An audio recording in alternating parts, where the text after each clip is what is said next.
Welcome back to Primetime News, and a very special welcome to those of you joining us online at onespotmedia.com. Now up first this evening, Cabinet is to begin discussions on the proposed legislative changes which could see the increase in penalties for offences such as murder.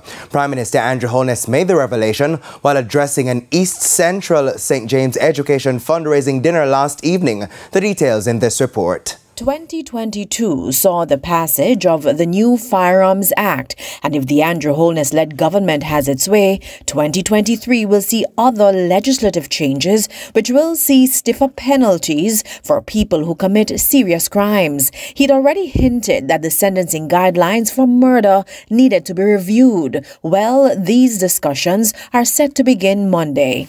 Whilst we have not yet finalized the proposals, we hope to do so on Monday when we meet at Cabinet. But it will look something like this.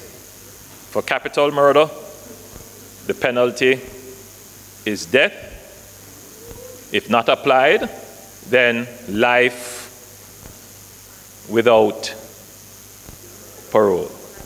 On the issue of the death penalty, it has been on the books, but the last execution in Jamaica took place in 1988. Since then, there's been an ongoing debate about whether more murder convicts should face the gallows. For the Prime Minister, while there are many issues around the death penalty and how it is used, there should be no issue around the incarceration of someone who deliberately, willfully, repeatedly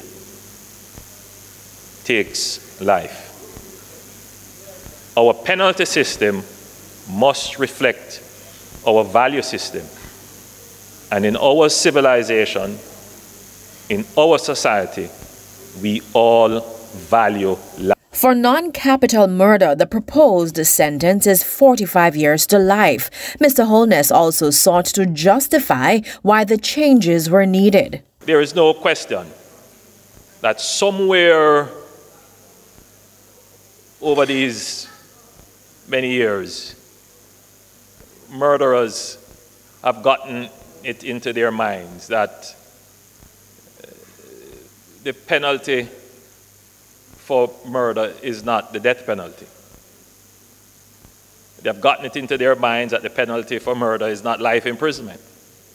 And that somehow, with a good lawyer, they will be back out on the street to enjoy their life. Our penalty remains.